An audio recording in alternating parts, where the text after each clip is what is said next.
খেলায় খেলায় নামাজ ছেড়ে দিচ্ছি, অথচ আল্লাহর নবীর সাহাবীরা কেমন ছিলেন? ও যুবক, আল্লাহর নবীর পেয়ারা সাহাবী আব্দুর রহমান ইবনে আউফ রাদিয়াল্লাহু তাআলা আনহু যুদ্ধের ময়দানে কাফেরদের সাথে লড়াই করতেছেন। হঠাৎ করে একজন কাফের এসে আব্দুর রহমান ইবনে আউফের পেটের মধ্যে ছুরি দিয়ে আঘাত করলো। সাথে সাথে আব্দুর রহমান ইবনে আউফের পেট কেটে গেল। নারী বুড়িগুলো পেট দিয়ে বের হয়ে যাওয়ার উপক্রম হয়ে গেল। এই অবস্থায় মসজিদের মিনার থেকে আজান দিছে, আল্লাহু আকবার, আল্লাহু আকবার, আল্লাহু আকবার, আল্লাহু আকবার, আশহাদু আল্লা ইলাহা ইল্লাল্লাহ,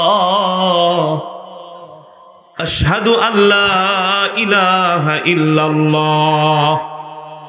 মসজিদের মিনার থেকে আজান দিয়েছে। সাহাবী আব্দুর রহমান ইবনে আউফ রাদিয়াল্লাহু তাআলা আনহু আর দেরি করলেন না, ওই জিহাদের ময়দানে ওই অবস্থায় নামাজে দাঁড়ায় গেলেন।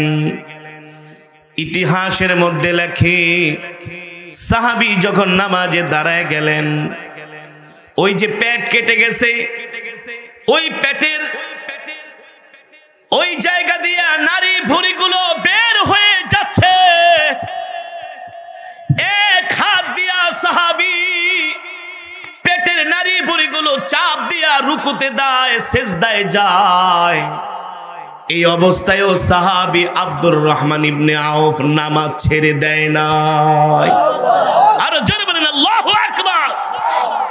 সম্মানিত হাজিরিন, বাগদাদের খলিফা মামুনুর রশিদ রাহমাতুল্লাহি আলাইহি তিনি একদিন তার রাজ্য পরিদর্শন করার জন্য বের হলেন গভীর রাত্রিতে। কোন সময়? গভীর রাত্রিতে রাজ্য পরিদর্শন করার জন্য বের হলেন। আর খলিফার অভ্যাস ছিল কোনদিন রাত 2টার পরে ঘুমাইতেন না। রাত 2টার পরে তাহাজ্জুদের নামাজে দাঁড়ায় যাইতেন। খলিফা তার রাজ্য প্রদর্শন করে, রাজ্য দেখে দেখে ঘুরে ঘুরে বাগদাদে আসলেন। তাহাজ্জুদের নামাজের সময় হয়ে গেল।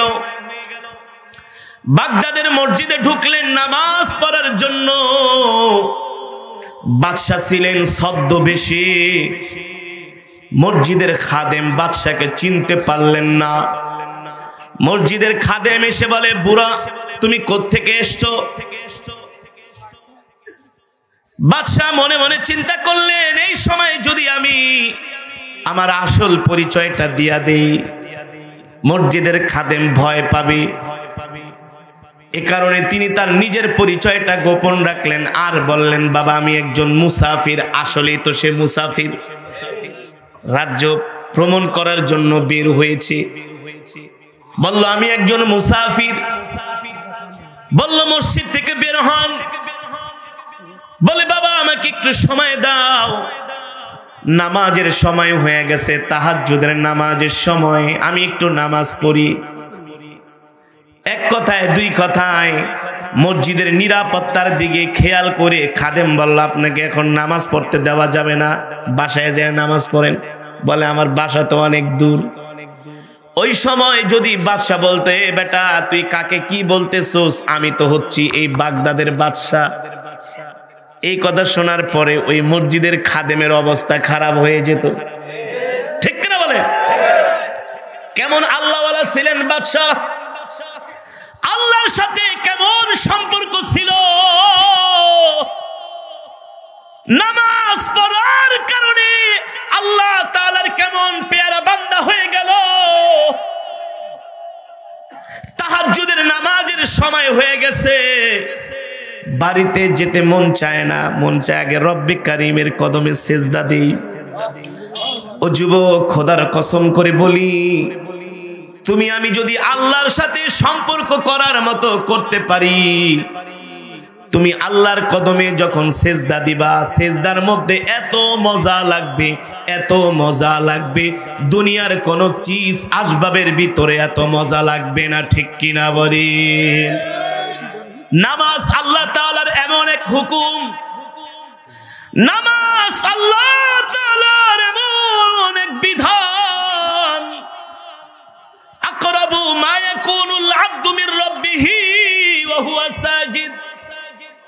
বান্দা যখন সেজদা দিয়া আল্লাহর কদমে পড়ে যায়, আল্লাহ তাআলা ফেরেশতাদেরকে ডাক দিয়া বলে, এ ফেরেশতারা জমিনের দিকে তাকায় দেখ, আমার বান্দারা কি করতেছে। ফেরেশতারা বলে, আল্লাহ আপনার বান্দারা কি করে আপনি তো দেখেন।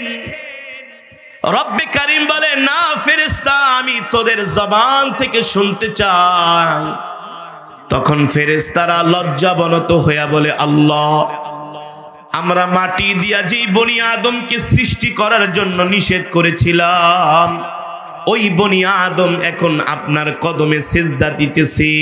এই কথা বলার পরে আল্লাহ তাআলা হাসি দিয়া বলে, ফেরেশতারা তোরা সাক্ষী রাখ, আমার যেই বান্দা আমার কদমে সিজদা দিতেছে, এই সিজদা দেওয়ার কারণে আমি আল্লাহ তাদের গুনাহগুলো মাফ করে দিলাম। আল্লাহু আকবার। বান্দা যখন আল্লাহর কদমে সিজদা দেয়, সারা পৃথিবী যদি এক পাল্লায় দেওয়া হয়, আরেকটা মুমিন বান্দার সিজদা যদি এক পাল্লায় দেওয়া হয়, আল্লাহর নবী বলেন সারা পৃথিবী চিজ আসবাবের চাইতে, জান্নাতের চাইতেও আল্লাহর কাছে বান্দার সিজদার পাল্লাটা ভারী হয়ে যায়। সিজদা সিজদা এই 3.5 হাতের 3.5 আঙ্গুলের কপালটা আল্লাহ শুধু আল্লাহর জন্য খাস করেছেন। অথচ দুঃখের বিষয় হলো, এই কপাল দিয়া এই সমাজের মধ্যে এমন মানুষ আছে আল্লাহকে সিজদা না দিয়া মাজারে যায়া সিজদা দেয়, বাবার কবরে সিজদা দেয়। আছে কি আছে না? এগুলো হারাম, এগুলো শিরক। আল্লাহ ছাড়া কারো পায়ে সিজদা দেওয়া যাবে না, যাবে না। চ্যালেঞ্জ করলাম, ঠিক কিনা বলে? এই দেশে কিছু বন্ড পীর আছে, এগুলো হচ্ছে হারামজাদা। এগুলোর আমি কি বলি? এটি পীরজাদা না, এগুলো হারামজাদা। মহিলাদেরকে নিয়ে পায়ে সিজদা দেওয়ায়।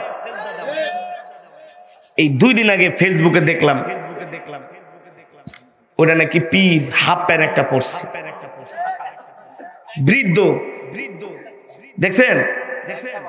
ওই মহিলা আইসে বাবার ফুলের মালা দিতে, বাবা আর সহ্য করতে পারেনি, একেবারে মহিলার ধৈরাই রাখছে, আর ছাড়ে না। এটা কি পীর? এগুলার জুতা দিয়া পিটাইতে হয়, জুতা একেবারে কম দামে রূপসা স্যান্ডেল দিয়া। ঠিক কিনা বলেন? এই বেটা, সিজদা দিতে হবে আমার মালিককে, আমার আল্লাহকে, আর কাউকে সিজদা দেওয়া যাবে না, যাবে না। ঠিক কিনা বলেন? আমি ওয়াজ করতে গেছি সিলেটে। সিলেটে যখন ওয়াজে যাই, আমি সব সময় শাহজালাল মুজাদ্দিদি ইয়ামানি রহমতুল্লাহি আলাইহির মাকবারায় আমি যাই, অর্থাৎ শাহজালাল রহমতুল্লাহি আলাইহির মাজারে আমি যাই। নিঃসন্দেহে আল্লাহর ওলি শাহজালাল মুজাদ্দিদি ইয়ামানি, কোনো সন্দেহ আছে? আছে? কেউ যদি আবার পণ্ডিতি করে তার নামে অপবাদ দেয় যে সে আল্লাহর ওলি না, সেটা হলো একটা মূর্খ, একেবারে মূর্খ। শাহজালাল মুজাদ্দিদি কেমন আল্লাহর ওলি? তিনি ছিলেন সেই ইয়ামেনে। কোথায়? আল্লাহর নবী স্বপ্ন দেখালেন, শাহজালাল তুমি বাংলাদেশে চলে যাও। কোন জেলা? কোন জেলা? মিয়া ইতিহাস তো পড়েন না মিয়া, সারাদিন খালি বাংলা সিনেমা দেখার তালে থাকে আর নাটক দেখেন। ইতিহাস পড়বেন।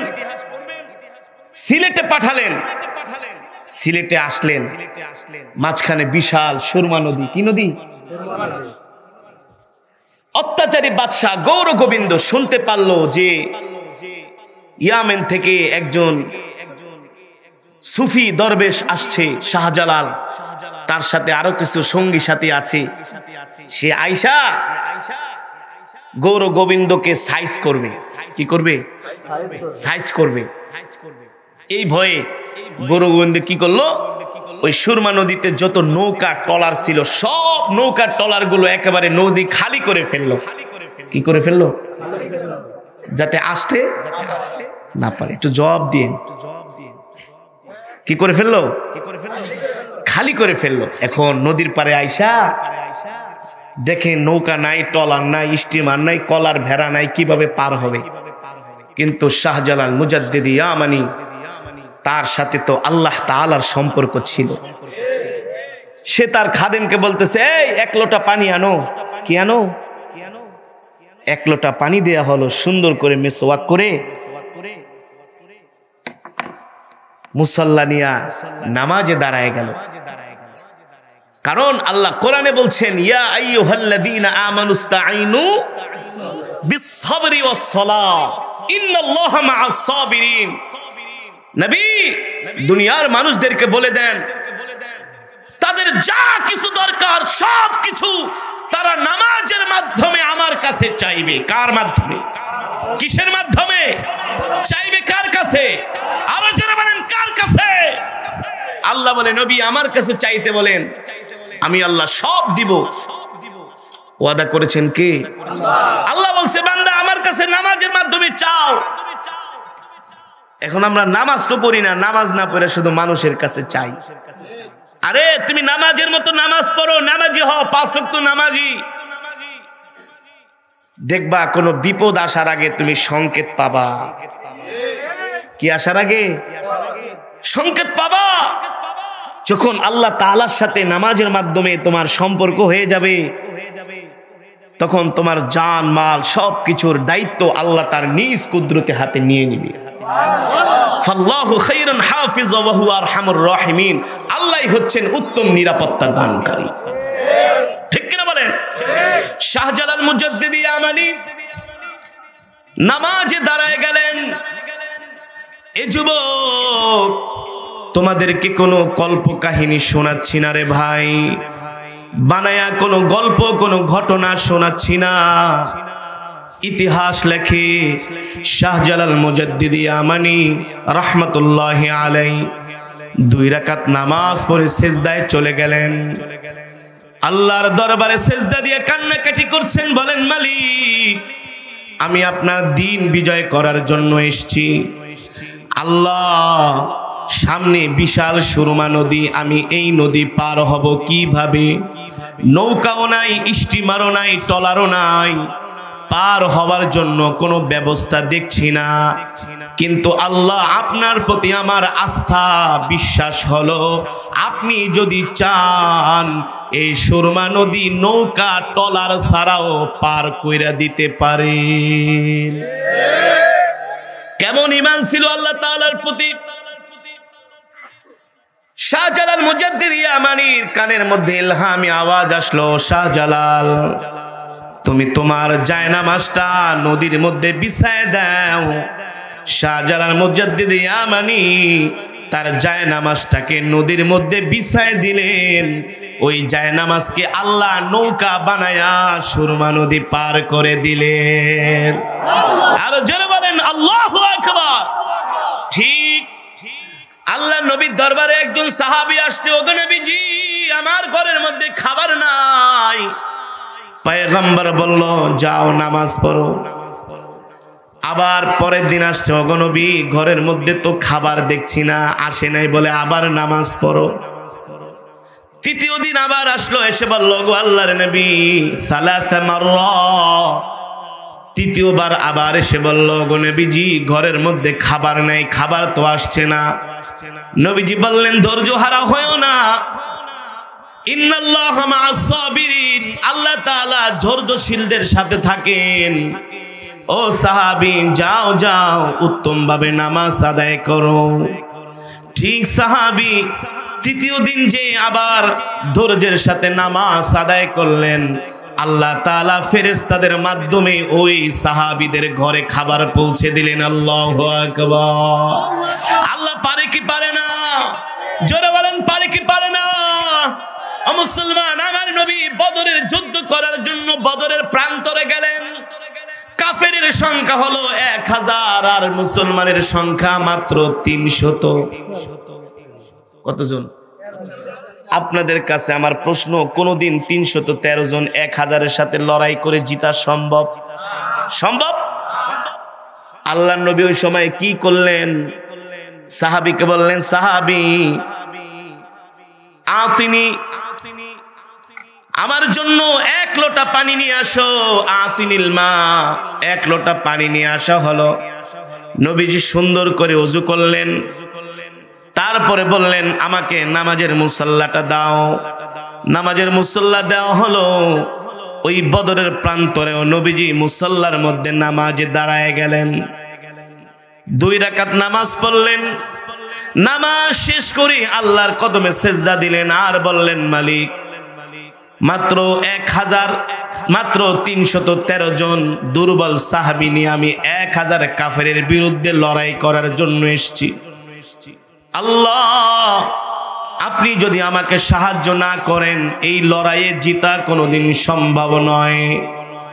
আল্লাহর পয়গম্বর সেজদা দিয়া আল্লাহর কাছে সাহায্য চাইলেন নামাজের মাধ্যমে। আল্লাহ জিব্রাইলকে পাঠিয়ে দিলেন, ও জিব্রাইল, যাও যাও যাও, আমার বন্ধু নামাজের মাধ্যমে আমার কাছে সাহায্য চেয়েছে, আমি আল্লাহ আমার বন্ধুকে ফিরাইয়া দিব না। বালা ইন তাসবিরু ওয়া তাত্তাকু ওয়া ইয়াতুকুম মিন ফাওরিহিম হাযা ইউমদিদকুম রাব্বুকুম বিখামসাতি আলাফিম মিনাল মালাইকাতি মুসাওয়িমিন। জিবরাইল এসে বললেন, ওগো নবী, সেজদা উঠান, মাথা উঠান, আল্লাহ তাআলা আপনার জন্য সুসংবাদ পাঠিয়েছেন। ভাই জিবরাইল, আল্লাহ আমার জন্য কি সুসংবাদ পাঠিয়েছেন? ওগো রাহমাতুল লিল আলামিন, আপনি নামাজের মাধ্যমে আল্লাহর কাছে সাহায্য প্রার্থনা করেছেন, আল্লাহ তাআলা আপনাকে সুসংবাদ দিয়েছেন। এই বদরের যুদ্ধে আপনাকে বিজয় দেওয়ার জন্য আল্লাহ আসমান থেকে আপনাকে 5000 ফেরেশতা দিয়ে সাহায্য করবে। কয় হাজার? এই জায়গায় আমার নবী নামাজের মাধ্যমে আল্লাহর কাছে সাহায্য চেয়েছেন, ঠিক কিনা বলেন? কিসের মাধ্যমে? আমরাও যখন কোনো বিপদ আপদ বালা মুসিবতে পড়ে যাব, সর্বপ্রথম আমরা নামাজ আদায় করব, পেরেশান হব না। যত বড় বিপদের কথা শুনেন না কেন, মন ঘাবড়াবেন না, হতাশ হবেন না। রাজি আছেন? কথা বলেন না, রাজি আছেন? এখন তো মানুষ বিপদের কথা শুনলে শুরু করে, ওরে বাবারে, ওরে মারে, গেছে গা, খায়া গেছে, লয়ে গেছে। মা বোনরা আরো বেশি হতাশ হয়ে যায়। কি হয়ে যায়? কিন্তু যারা মুমিন তারা হতাশ হয় না, তারা ভরসা করে কার উপরে? আরো জোরে বলুন, কার উপরে? ইন্নাল্লাহা মা'আস সাবিরিন। আল্লাহ তাআলার উপরে ভরসা করে মুমিন যতই বিপদে পড়ুক না কেন, আল্লাহর কদমে সেজদা দিয়া বলে, মালিক, আপনি যদি আমাকে এই বিপদ থেকে উদ্ধার করেন, পৃথিবীর এমন কোনো ক্ষমতা নাই আমাকে বিপদে পতিত করবে। আর আপনি যদি আমাকে বিপদের মধ্যে ফালান, পৃথিবীর এমন কোনো শক্তি নাই আমাকে বাঁচাবে, ঠিক কিনা বলেন? সম্মানিত হাজিরিন, এই কারণে আল্লাহ কোরআনের মধ্যে বলছেন, ইয়া আইয়ুহাল্লাযীনা আমানু কু আনফুসাকুম ওয়া আহলিকুম নারা, তুমি নিজে জাহান্নামের আগুন থেকে বাঁচো, তোমার আহালকেও বাঁচাও। আপনি নামাজ পড়লেন, আপনার পরিবারের সদস্যরা যদি নামাজ না পড়ে, হাসরের ময়দানে এই কারণেও আল্লাহর কাছে আপনাকে জবাবদিহি করতে হবে, ঠিক কিনা বলেন? তার মানে নামাজ এমন এক ইবাদত, এই নামাজ ছাড়ার কোনো উপায় নাই। আপনি যদি অসুস্থ থাকেন, সেই অবস্থায় আপনাকে নামাজ আদায় করতে হবে। আপনি যদি আইসিইউতে থাকেন, সেই জায়গায় আপনাকে নামাজ পড়তে হবে। নামাজ আল্লাহর এমন এক হুকুম, রোজার অবস্থায় আপনি অসুস্থ হয়ে গেছেন, এই রোজাটা সুস্থ হওয়ার পরও আপনি করতে পারবেন। জাকাত, আপনার কাছে এখন জাকাত দেওয়ার পয়সা নাই, সম্পদ যখন হবে তখন আপনি জাকাত দিবেন, সমস্যা নাই। আপনার উপরে কোরবানি ওয়াজিব হয়েছে, অর্থ নাই, যখন অর্থ হবে তখন কোরবানি দিবেন। কিন্তু নামাজ ভাই এমন এক ইবাদত, এই নামাজ ছেড়ে দেওয়ার কোনো উপায় নাই, কোনো সুযোগ নাই, ঠিক কিনা বলে? কোনো সুযোগ নাই। আপনি যদি নদীর মধ্যে ট্রলার ডুবে যায়, একটা কাঠ ধরে আছেন, এই সময়ে যদি আপনার মনে হয় নামাজের সময় হয়েছে, ওই সমুদ্রের মধ্যেও আপনাকে ইশারায় নামাজের নিয়ত করতে হবে। নামাজ ছাড়া যাবে না। নামাজ ছাড়া আপনি বৈশা বৈশা নামাজ পড়তে পারেন না, আইসিইউতে শুয়ে আছেন, ইশারায়ও আপনাকে নামাজ পড়তে হবে। ওযু করতে পারেন না, পানি লাগাইলে কষ্ট, তায়াম্মুম করে আপনাকে নামাজ পড়তেই হবে এনি হাউ। আমরা খেলায় খেলায় নামাজ ছেড়ে দিচ্ছি, অথচ আল্লাহর নবীর সাহাবীরা কেমন ছিলেন? ও যুবক, আল্লাহর নবীর পেয়ারা সাহাবী আব্দুর রহমান ইবনে আউফ রাদিয়াল্লাহু তাআলা আনহু যুদ্ধের ময়দানে কাফেরদের সাথে লড়াই করতেছেন। হঠাৎ করে একজন কাফের এসে আব্দুর রহমান ইবনে আউফের পেটের মধ্যে ছুরি দিয়ে আঘাত করলো। সাথে সাথে আব্দুর রহমান ইবনে আউফের পেট কেটে গেল। নারী বুড়িগুলো পেট দিয়ে বের হয়ে যাওয়ার উপক্রম হয়ে গেল। এই অবস্থায় মসজিদের মিনার থেকে আজান দিছে, আল্লাহু আকবার, আল্লাহু আকবার, আল্লাহু আকবার, আল্লাহু আকবার, আশহাদু আল্লা ইলাহা ইল্লাল্লাহ, আশহাদু আল্লা ইলাহা ইল্লাল্লাহ। মসজিদের মিনার থেকে আজান দিয়েছে। সাহাবী আব্দুর রহমান ইবনে আউফ রাদিয়াল্লাহু তাআলা আনহু আর দেরি করলেন না, ওই জিহাদের ময়দানে ওই অবস্থায় নামাজে দাঁড়ায় গেলেন। ইতিহাসের মধ্যে লেখে, সাহাবী যখন নামাজে দাঁড়ায় গেলেন, ওই যে পেট কেটে গেছে, ওই পেটের ওই জায়গা দিয়ে নারী ভুঁড়িগুলো বের হয়ে যাচ্ছে। এক হাত দিয়া সাহাবী পেটের নারী ভুঁড়িগুলো চাপ দিয়া রুকুতে দেয়, সিজদায় যায়। এই অবস্থায়ও সাহাবী আব্দুর রহমান ইবনে আউফ নামাজ ছেড়ে দেয় নাই। আর জোরে বলেন আল্লাহু আকবার। সম্মানিত হাজিরিন, বাগদাদের খলিফা মামুনুর রশিদ রাহমাতুল্লাহি আলাইহি, তিনি একদিন তার রাজ্য পরিদর্শন করার জন্য বের হলেন গভীর রাত্রিতে। কোন সময়? গভীর রাত্রিতে রাজ্য পরিদর্শন করার জন্য বের হলেন। আর খলিফার অভ্যাস ছিল কোনদিন রাত 2টার পরে ঘুমাইতেন না। রাত 2টার পরে তাহাজ্জুদের নামাজে দাঁড়ায় যাইতেন। খলিফা তার রাজ্য প্রদর্শন করে, রাজ্য দেখে দেখে ঘুরে ঘুরে বাগদাদে আসলেন। তাহাজ্জুদের নামাজের সময় হয়ে গেল। বাগদাদের মসজিদে ঢুকলেন নামাজ পড়ার জন্য। বাদশা ছিলেন ছদ্মবেশী। মসজিদের খাদেম বাদশাকে চিনতে পারলেন না। মসজিদের খাদেম এসে বলে, বুড়া তুমি কোত্থেকে এসছো? বাদশা মনে মনে চিন্তা করলেন, এই সময় যদি আমি আমার আসল পরিচয়টা দিয়া দেই, মসজিদের খাদেম ভয় পাবে। এ কারণে তিনি তার নিজের পরিচয়টা গোপন রাখলেন। আর বললেন, বাবা আমি একজন মুসাফির। আসলেই তো সে মুসাফির, রাজ্য ভ্রমণ করার জন্য বের হয়েছে। বলল, আমি একজন মুসাফির।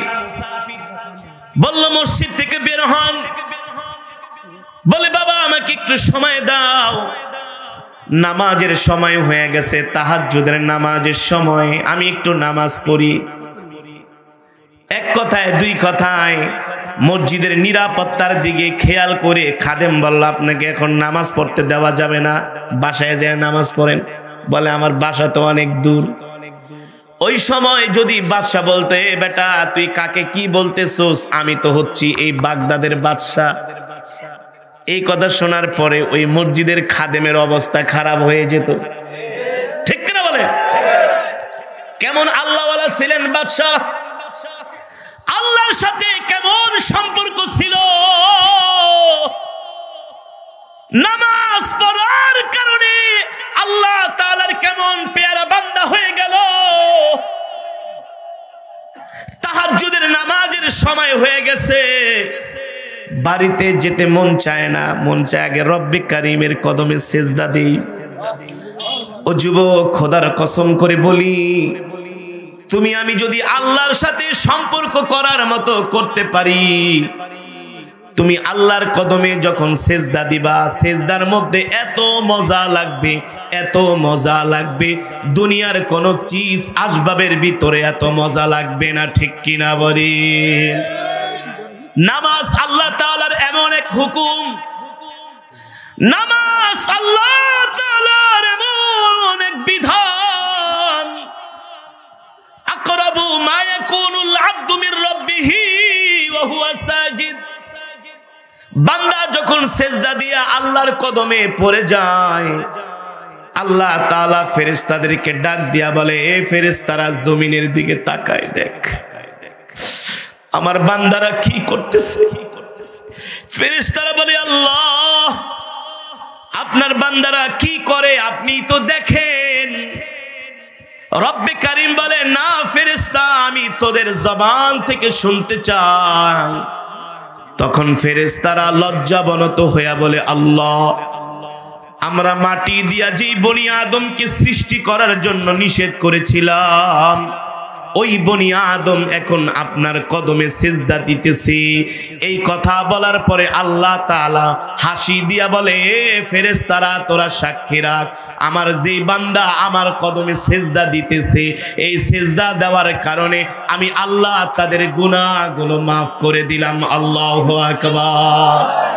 বান্দা যখন আল্লাহর কদমে সিজদা দেয়, সারা পৃথিবী যদি এক পাল্লায় দেওয়া হয়, আরেকটা মুমিন বান্দার সিজদা যদি এক পাল্লায় দেওয়া হয়, আল্লাহর নবী বলেন, সারা পৃথিবী চিজ আসবাবের চাইতে, জান্নাতের চাইতেও আল্লাহর কাছে বান্দার সিজদার পাল্লাটা ভারী হয়ে যায়। সিজদা, সিজদা, এই 3.5 হাতের 3.5 আঙ্গুলের কপালটা আল্লাহ শুধু আল্লাহর জন্য খাস করেছেন। আল্লাহ তাআলা আমাদেরকে পৃথিবীতে পাঠিয়েছেন আল্লাহর গোলামি করার জন্য। কার গোলামি? আরো জোরে বলুন, কার গোলামি? অথচ আমরা মুসলমান আল্লাহর গোলামি করি না, আমরা শয়তানের গোলামি করি। কার গোলামি? বলতে পারেন, হুজুর, কিভাবে আমরা শয়তানের গোলামি করলাম? আপনাদের কাছে আমার প্রশ্ন, আল্লাহ তাআলা 5 ওয়াক্ত নামাজ আমাদের উপরে ফরজ করেছেন। কি করেছেন?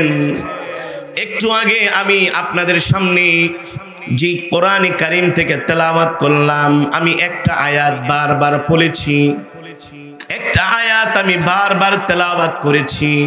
ওই আয়াতের মধ্যে আল্লাহ রাব্বুল আলামিন বলছেন, ওয়া আকিমুস সালাহ, ওয়া আকিমুস সালাহ, তোমরা নামাজ কায়েম করো, তোমরা নামাজ আদায় করো। এই হুকুম কার? আরো জোরে বলুন, এই হুকুম কার? এই হুকুম হলো আল্লাহর, এই বিধান হলো আল্লাহর। নামাজের কথা কোরআনের মধ্যে 1 বার 2 বার না, 3 বার 4 বার 5 বার নয়। এই নামাজের কথা আল্লাহ তাআলা কোরআনের মধ্যে 82টা বার বলেছেন। কতবার? আরো জোরে বলুন, কতবার? নবীজির হাদিস আমার বানানো কথা নয় রে বাবা। আল্লাহর নবী বলছেন, মান তারাকা সালাতান মুতাআম্মিদান ফাকাদ কাফারা। ইমানদার আর কাফেরের মাঝে পার্থক্য হলো নামাজ। আরো জোরে বলুন, কি? ইমানদার আর কাফের বেঈমানের মাঝে পার্থক্য হলো নামাজ। ইমানদার নামাজ পড়ে, মুমিন নামাজ পড়ে, আর কাফেরেরা নামাজ পড়ে না। ঠিক কিনা বলেন? আমি বলেছি, এই সমাজের মধ্যে কিছু শয়তানের গোলাম আছে, কেমন করে তারা শয়তানের গোলামি করে। মসজিদের মিনার থেকে মুয়াজ্জিন আজান দেয়, হাইয়া আলাস সালাহ, হাইয়া আলাস সালাহ, নামাজের দিকে আসো, হাইয়া আলাল ফালাহ, কল্যাণের দিকে আসো। আল্লাহ তাআলা ডাকতেছেন, আস-সালাতু খায়রুম মিনান নাওম, ঘুম থেকে নামাজ উত্তম। আল্লাহ মুয়াজ্জিন সুরে সুরে ডাকতেছেন, আসো আসো আসো, নামাজের দিকে আসো, আল্লাহর ঘরে আসো, আল্লাহর কদমে এসে সেজদা দাও। কিন্তু দুঃখের বিষয় হলো যোহরের নামাজে মসজিদে মুসল্লি পাওয়া যায় না, আসরের নামাজে মসজিদে মুসল্লি পাওয়া যায় না, মাগরিবের নামাজে মসজিদে মুসল্লি পাওয়া যায় না, ইশারের নামাজে তো একেবারে করুণ অবস্থা, ফজরের নামাজে মুসল্লি একেবারেই নাই। কথা বলেন। অথচ শুক্রবারের দিন হলে কোন মসজিদে জায়গা পাওয়া যায় না, যায়? হ্যাঁ, আমাদের ঢাকার শহরে এই অবস্থা, শুক্রবারে মসজিদে জায়গা পাওয়া যায় না। আপনাদের গ্রামের অবস্থা কি আমি জানি না, একই অবস্থা। তার মানে বেটা, আল্লাহ কি শুধু তোমার জন্য শুক্রবারের নামাজটাকে ফরজ করেছে, না এই 5 ওয়াক্ত নামাজও আল্লাহ ফরজ করেছেন? আরো জোরে বলুন। দিন রাত 24 ঘন্টার মধ্যে 5 ওয়াক্ত নামাজ পড়তে মাত্র 75 মিনিট সময় লাগে। কত মিনিট? কথাটা ভালো করে উত্তর দেন। এই মজমার মধ্যে এখনো অনেক মুসলমান আছে এশারের নামাজ পড়ে নাই, জীবনেও কোনোদিন ফজরের নামাজ পড়ে না। এই সমাজে এমনও মুসলমান আছে কোনোদিন মসজিদে যায় না। ঢাকা শহরের একজন নামকরা শিল্পপতি আমার খুব ভক্ত, আমাকে দাওয়াত দিয়ে নিছে তার অফিসে। বলে, হুজুর আমি তো আপনার অনেক বড় একজন ভক্ত, আমি আপনাকে আমার অফিসে দাওয়াত দিয়ে আনছি। আমার হাতের মধ্যে একটা টাকার ভান্ডিল ধরায় দিছে, অনুমান করে বুঝতে পারলাম মোটা ধরনের একটা টাকা দিছে হাদিয়া। বলে, হুজুর এটা আপনার হাদিয়া? আমি বললাম, মাশাআল্লাহ হাদিয়া দিছেন, ভালো কথা, হাদিয়া দেওয়া নেওয়া। কথা বলেন, হাদিয়া দেওয়া নেওয়া কি? একটু পরে বলে, হুজুর আমি আপনাকে একটা কথা বলার জন্য আমি আমার অফিসে দাওয়াত দিয়েছি। কি কথা ভাই? বলে, হুজুর আমি এত বড় ইন্ডাস্ট্রির মালিক, আমি অনেক বড় শিল্পপতি, ভিআইপি সিআইপি। আমি বলি, এটা আমি জানি, তারপরে কি বলবেন? বলেন, হুজুর নতুন করে আবার রাষ্ট্রের একটা দায়িত্ব পেয়েছি। আমি বলি, সেটাও জানি। হুজুর এত দায়িত্ব পালন করার পরে, এত কাজ কর্ম করার পরে হুজুর আমি তো নামাজ পড়ার সময় পাই না। নাউজুবিল্লাহ। তাহলে কি করতে চান? বলো, হুজুর আপনি আমাকে একটা ফতোয়া দেন, আমি যদি মসজিদ বানাই, এই বাংলাদেশে এমনও কোটিপতি আছে যাদের টাকা আছে, মসজিদ বানায় কিন্তু মসজিদে যায় নামাজ পড়ে না। আছে কি আছে না? টাকা আছে, টাকা দিয়ে মসজিদ বানাইছি, মসজিদে যায় নামাজ পড়ে না, মসজিদে পড়ে না ঠিক মতো, ঘরেও পড়ে না। ঠিক কিনা বলেন? বলে, হুজুর আমি যদি বিশাল একটা মসজিদ বানাই, গরিবদেরকে দান করি, এতিমখানায় দান করি, অসহায়দের পাশে দাঁড়াই, যদি একটু নামাজ কম পড়ি, তাহলে আমার জন্য কোনো মাপ পাওয়ার কোনো সুযোগ আছে কিনা? আমি বললাম, খোদার কসম করে বলি, আপনি একটা কেন 1 লক্ষ মসজিদও যদি বানান, আর যদি নামাজ না পড়েন, এই মসজিদ বানায়া আপনার কোনো ফায়দা হবে না, আপনার কোনো উপকার হবে না। ঠিক কিনা বলি? আরে বেটা, আল্লাহ কি গরিব নাকি তুই আল্লাহকে মসজিদ বানায় খুশি করবি? কথা বলেন। আল্লাহ তো ধনী, আমার মুখের কথা নয়, কোরআনের কথা। আল্লাহ বলছেন আল্লাহুল গনি ওয়া আনতুমুল ফুকারা। আল্লাহু আকবার। আল্লাহুল গনি ওয়া আনতুমুল ফুকারা। আল্লাহ বলে আমি ধনী আর তোরা সব ফকির। আমরা কি? আমরা কি? আরে তুমি কত কোটি টাকার মালিক, কত হাজার কোটি টাকার মালিক, তুমি টাকা দিয়া মসজিদ বানাইবা, নামাজ পড়বা না, এই সমস্ত বাটপারি হবে না। সমাজে আছে কি আছে না?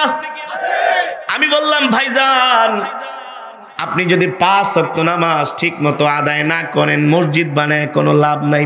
বলেন কি এত টাকা খরচ করলাম? আমি বলি কোনো লাভ নাই। আল্লাহ আপনাকে প্রথমত মসজিদ বানাইতে বলে নাই, আল্লাহ প্রথম বলেছে আপনাকে নামাজ পড়তে।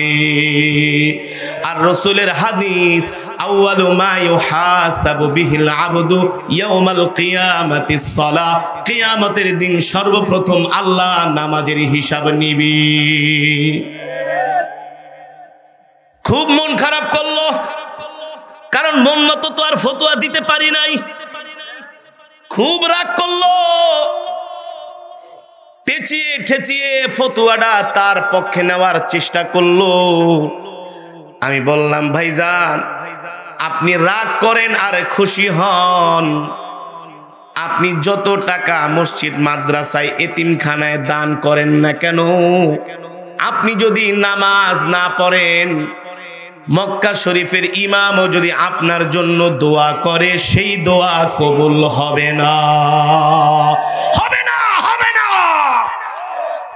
নামাজ আল্লাহর এমন এক বিধান, এমন এক হুকুম, ঠিক কিনা বলেন? সাহাবায়ে কেরাম জিজ্ঞেস করলেন, ওগো আল্লাহর নবী, আমরা কিভাবে আল্লাহর নিকটবর্তী হব? আমরা কিভাবে আল্লাহ তাআলার একেবারে নিকটে চলে যাব?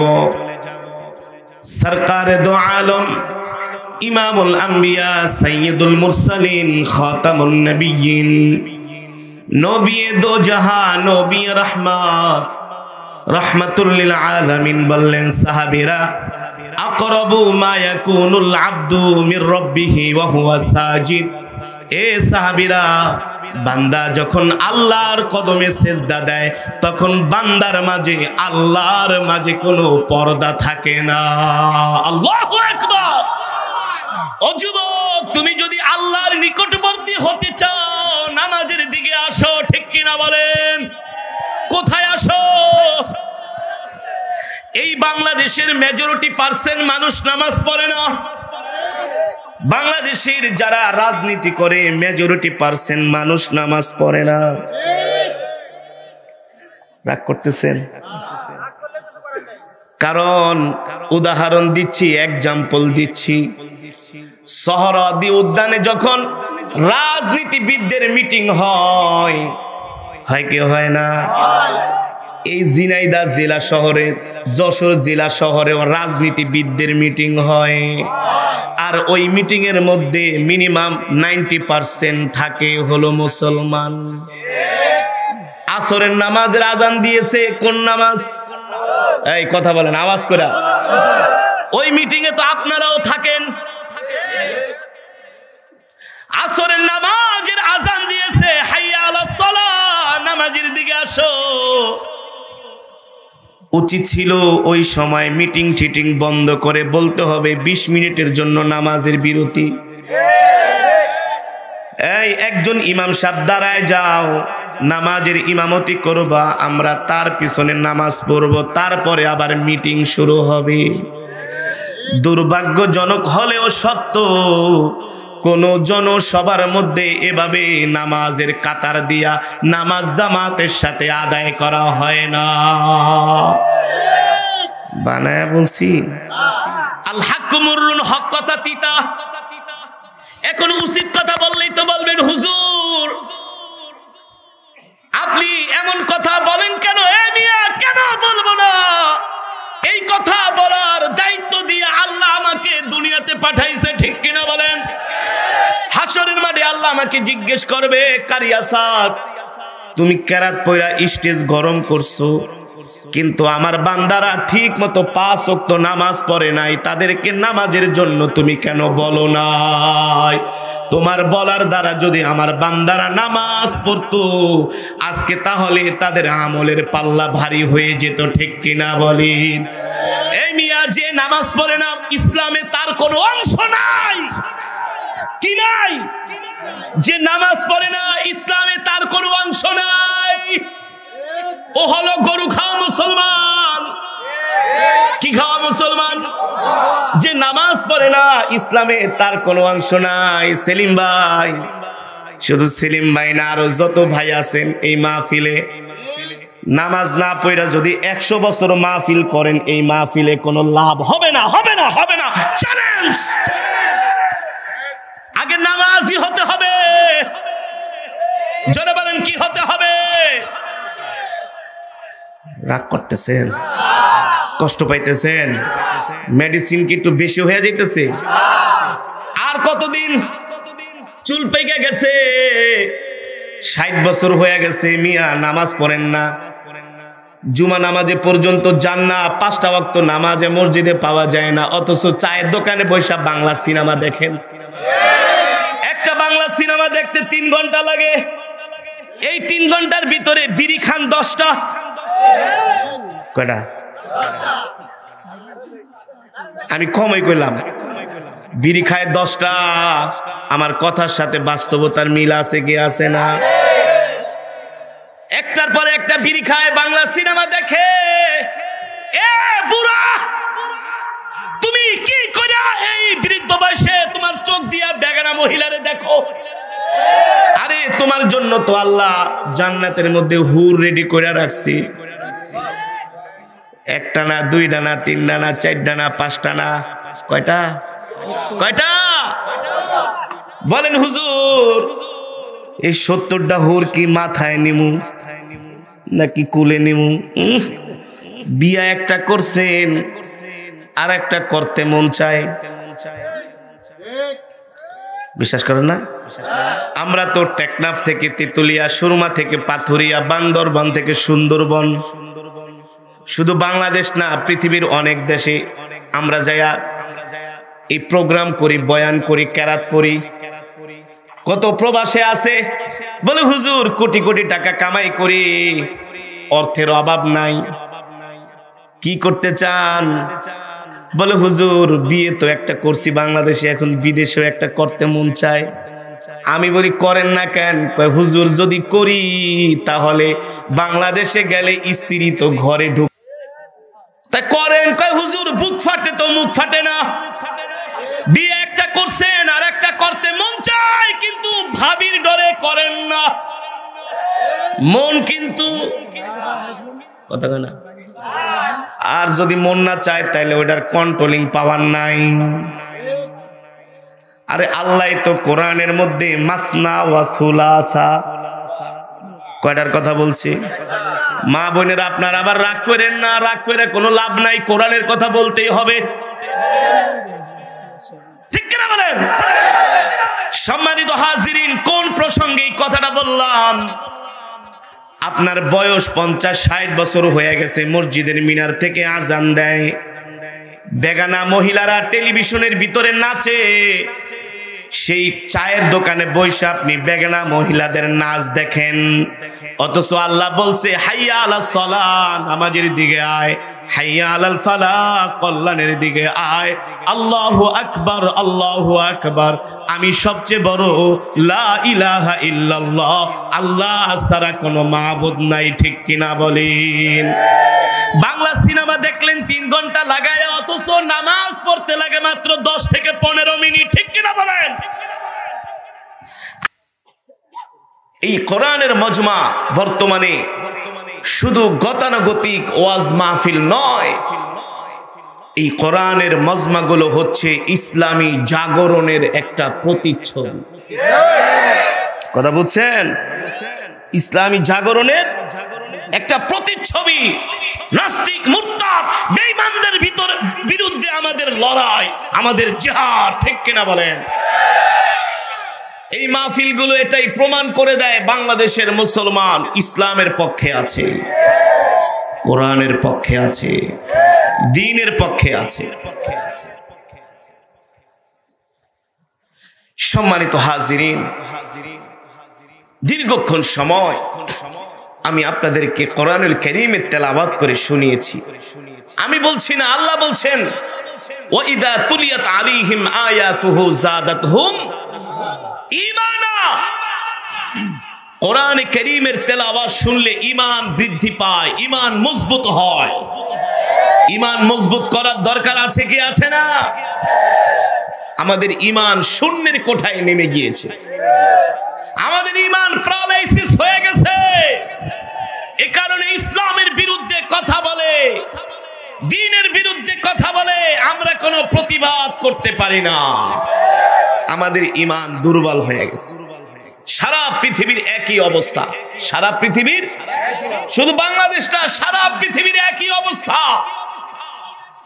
অথচ আমরা মুসলমান ছিলাম নেতৃত্ব দেওয়ার জাতি। কিসের জাতি? আরে আমরাই তো পৃথিবীর নেতৃত্ব দিব, আমরা পৃথিবীর নেতৃত্ব দেওয়ার জাতি।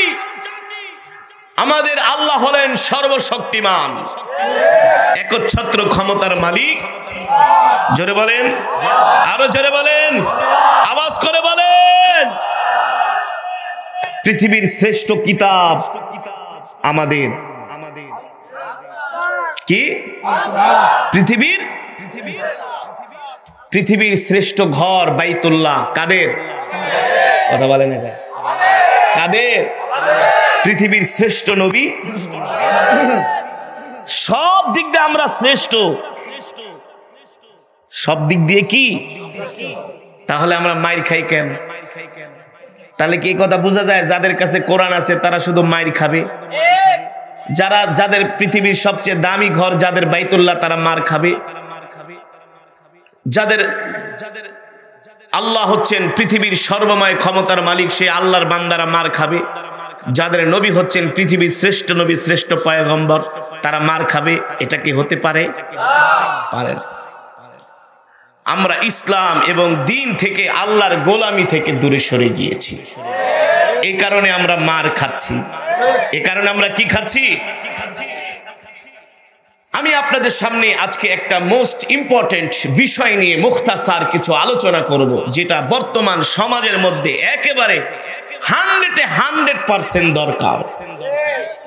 বলবো সেই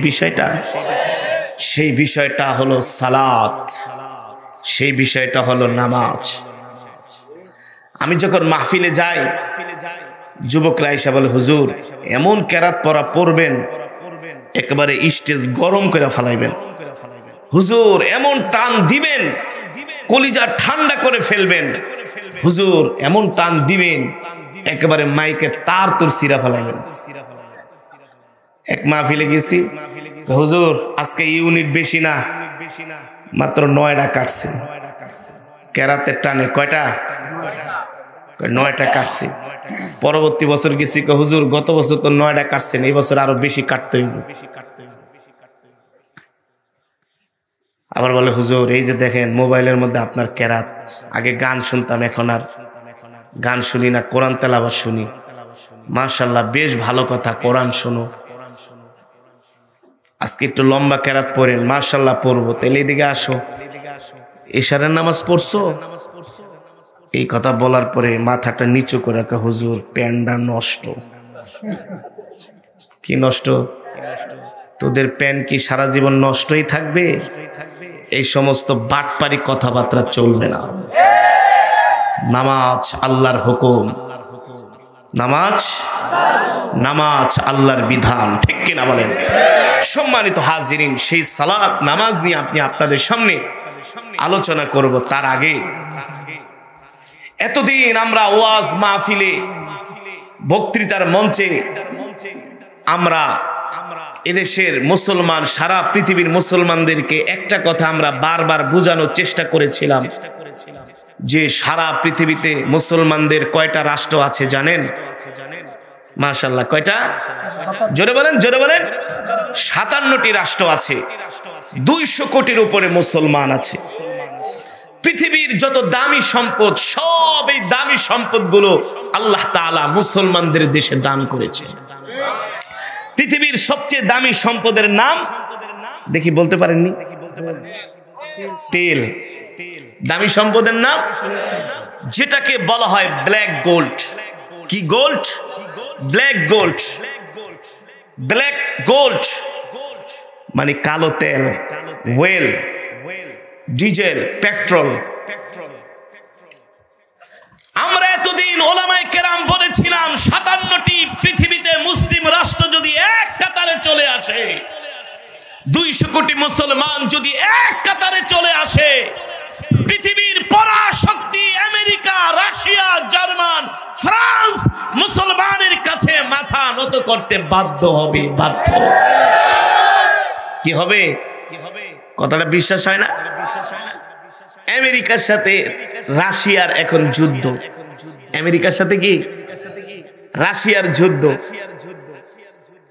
রাশিয়ার আমেরিকার সবচেয়ে বেশি তেল সাপ্লাই কারক হচ্ছে রাশিয়া। কারা? রাশিয়া। আর আরেক দিক থেকে সবচেয়ে বেশি তেল পৃথিবীতে সাপ্লাই দেয় সেটা হচ্ছে মধ্যপ্রাচ্য, অর্থাৎ আরব আমিরাত, Saudi Arab, Qatar, Kuwait, Dubai, Bahrain, Iran, Iraq, এই সব তেলের উপরে ভাসতেছে। আলহামদুলিল্লাহ বলে। এখন আমেরিকার সাথে রাশিয়ার যুদ্ধ অবস্থা। রাশিয়া বলছে আমরা ন্যাটোকে তেল দিব না। মানে রাশিয়া, আমেরিকা হচ্ছে ইউক্রেনের পক্ষে। কার পক্ষে? এই যুদ্ধটা মূলত আমেরিকায় লাগাই দিছে যে ইউক্রেন, আমরা তোমাদের পাশে আছি, তোমরা রাশিয়ার সাথে লড়াই করো, আমরা তোমাদেরকে সহযোগিতা করব। শেষ পর্যন্ত আমেরিকা পৃথিবীর যেখানেই গিয়েছে সেখানেই অশান্তি সৃষ্টি করেছে, সেখানেই মারামারি, দাঙ্গা হাঙ্গামা লাগিয়ে দিয়েছে। ঠিক কিনা বলেন? আফগানিস্তানকে তামায় পরিণত করে দিছে, ইরাককে মাটির সাথে মিশিয়ে দিয়েছে, সিরিয়ায় আজও পর্যন্ত মুসলমানের উপর হামলা হচ্ছে, সেই ফিলিস্তিনে আজও পর্যন্ত ইসরায়েল আমেরিকার মদদে এখনো মুসলমানদের উপর বোম্পিং করছে। ঠিক কিনা বলেন? আল্লাহর কি খেলা এবার দেখেন। যে ইউক্রেন আমেরিকার পক্ষ হয়ে আফগান, কাশ্মীর, ইরাকে এসে আমেরিকা যুদ্ধ করেছিল, ইউক্রেন ইরাকের রাজধানীতে যেমন ভাবে বম্পিং করা হয়েছে, আফগানের রাজধানী কাবুলে যেমন করে বম্পিং করা হচ্ছে, ফিলিস্তিনের রাজধানী গাজায় যেমন করে বম্পিং করা হচ্ছে, ঠিক আলহামদুলিল্লাহ একইভাবে ইউক্রেনের রাজধানীতে বম্পিং করে তাদের বিল্ডিং গুলো মাটির সাথে মিশিয়ে দিচ্ছে। খেলা কার? যারা বলেন কার? আমেরিকা 20 বছর আফগানিস্তানে লড়াই করছে। কত বছর? শেষ পর্যন্ত মোল্লাদের কাছে আত্মসমর্পণ করে নাকে খত দিয়া আমেরিকাকে বিদায় নিতে হয়েছে। আমেরিকা পেরেছে, আফগানের মুসলমানের সাথে পারে নাই। আজকে আল্লাহ কৌশলে দেখেন সেই আমেরিকার মিত্র ইউক্রেনকে আল্লাহ শাস্তি দিচ্ছে। তো এখন আমেরিকা যেহেতু রাশিয়ার কাছে তেল পায় না, এখন তারা তেল পাবে কোথায়? এখন তারা সৌদি আর আরব আমিরাতের কাছে ধর্ণা দিছে যে আমাদেরকে তেল দাও। 2 দিন ধরে সৌদির বাদশাহ আমেরিকার প্রেসিডেন্টের ফোন ধরে না, আরব আমিরাতের বাদশাহ সৌদি আমেরিকার প্রধানমন্ত্রী প্রেসিডেন্ট জো বাইডেনের ফোন ধরে না। আজকের পত্রিকার রিপোর্ট। আমরা তো আগেই বলেছি সৌদি আরব যদি সারা পৃথিবীর মুসলমানদেরকে ডাকে এক কাতারে চলে আসে, আর যদি আমেরিকাকে বলে আমেরিকা, ইসরায়েল, তোমরা যদি একটা মুসলমানের দেশে হামলা করো, বম্পিং করো, আমরা তোমাদের কাছে তেল বিক্রি করা বন্ধ করে দিব। দেখবেন সারা পৃথিবীর পরাশক্তিগুলো তেলের জন্য মুসলমানের ধারে ধারে ভিক্ষুকের মতো ঘুরবে। সেটাই প্রমাণিত হয়েছে। সেটাই কি সম্মানিত হাজিরিন, সবচেয়ে দুঃখের বিষয় হলো মুসলমান সব কাজ করতে চায়, সব আমলে কিছু কিছু, কুরবানির সময় হাওলাত করে হইলো বড় একটা গরু আনে, গোস্ত খাওয়া যাবে, রোজা রাখে না, ইফতারিটা ঠিকই করে, কথা বলেন, তারপরও কষ্ট মষ্ট করে 30টার জায়গায় 10টা রোজা রাখে, সব বিধিবিধানগুলো মোটামুটি মানতে ইচ্ছুক, কিন্তু নামাজ পড়তে চায় না। নামাজ পড়তে চায় না মানে নামাজই হলো আল্লাহ তাআলার কাছে সবচেয়ে পছন্দনীয় ইবাদত, এইটাই করতে চায় না। ইন্তেকালের পরে সর্বপ্রথম দেখা হবে আমলনামার ভিতরে কয়টা মসজিদ বানাইছো, কয়টা মাদ্রাসা করছো, কয়টা গরু কোরবানি দিছো, কত কোটি টাকা যাকাত দিছো, এগুলো দেখা হবে। আগেই নামাজ, মাশাআল্লাহ, আগেই কি, আরো জোরে বলুন, আগেই কি, আগেই দেখা হবে নামাজ। তো আমরা আজকের মাহফিল থেকে ওয়াদা করব, আজকের পর থেকে আর কোনোদিন নামাজ ছেড়ে দিব না। কে কে রাজি আছেন হাত উঠান, হাত সোজা করেন, সোজা করেন, সোজা করেন, সোজা করেন, এই হাত সোজা করেন, হাতগুলো লাড়ান, বলেন আল্লাহ আল্লাহ, ওয়াদা করলাম আজ থেকে নামাজ ছেড়ে দিব না। জোরে বলেন, নামাজ ছেড়ে দিব না, নামাজ ছেড়ে দিব না। আল্লাহ আমাদের কবুল করেন। নামাজ পড়বেন তো, পড়বেন তো, নিজে নামাজ পড়বেন, ঘরে যায়